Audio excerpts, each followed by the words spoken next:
ចំការតម្លៃនេះគឺគាត់ប្រមូលផលរៀងរាល់3ថ្ងៃ2ថ្ងៃ3ថ្ងៃម្ដង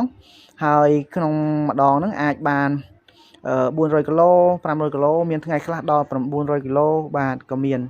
អញ្ចឹងតម្លៃវាជាមធ្យម1000រៀលមានពេលខ្លះបាទតម្លៃឡើងរហូតដល់2500បាទហើយពេលខ្លះ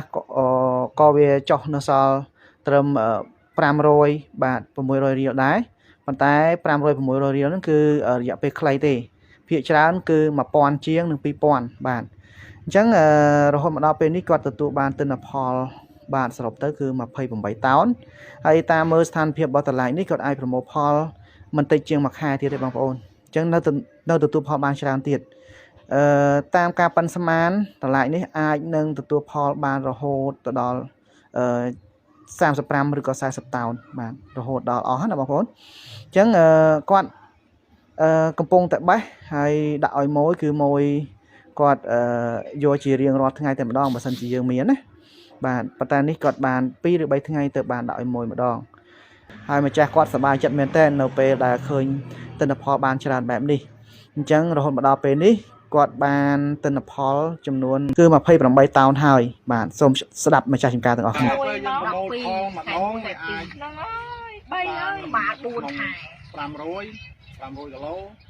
បាទចំណាទៅដល់900គីឡូ700គីឡូវាអត់ទៀងអញ្ចឹងបាទអញ្ចឹងក្នុងឡុង3ខែនេះយើងបាន28តោនហើយនេះសរុបភ្នែកកន្លងនោះយើងបេះក្នុងមួយថ្ងៃយើងចំណាយទៅលើពលករយើង3នាក់អាហ្នឹងបើយើងចង់ផ្លាយច្រើនមួយអាទិត្យនេះដាក់ជីម្ដងទៅ15ចាំទៅដល់ចាំគឺខ្ញុំដាក់15សិតចឹងបាទបាយលេខអីរ៉េលេខទេអត់លេខទេសិតចឹងលក្ខណៈពិសេសរបស់តឡាចនេះតឡាចត្បូងក្រហមនេះហើយទី1ធន់ទឹកធន់ភ្លៀងឃើញឆ្នាំតែមិញភ្លៀងនេះធន់ទឹកហើយធន់ភ្លៀងនឹងទៀតបាទភាសាម៉េចនេះឆ្នាំតែមិញហើយកាយដាំកាយដាំ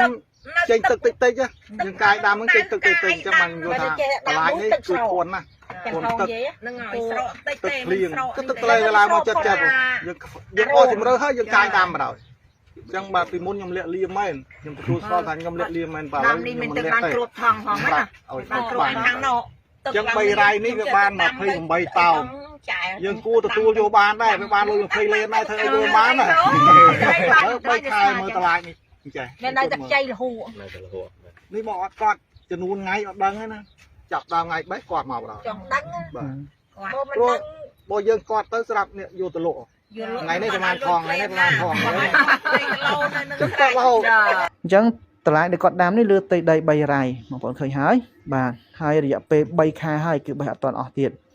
អញ្ចឹងបើសិនជាបងប្អូនចង់បានពូជតម្លាចដែលផ្លែបានច្រើនបែបនេះបងប្អូនកុំភ្លេចពូជតម្លាចត្បូងក្រហមណាបងប្អូនហើយបងប្អូនអាចទំនាក់ទំនងបច្ចេកទេសសួរបច្ចេកទេសមកដល់ខ្ញុំបានតាមរយៈ channel ឬ comment ខាងក្រោមវីដេអូបាទដូច្នេះខ្ញុំបង្ហាញជូនប៉ុណ្ណេះសូមអរគុណច្រើនសូមជម្រាបលា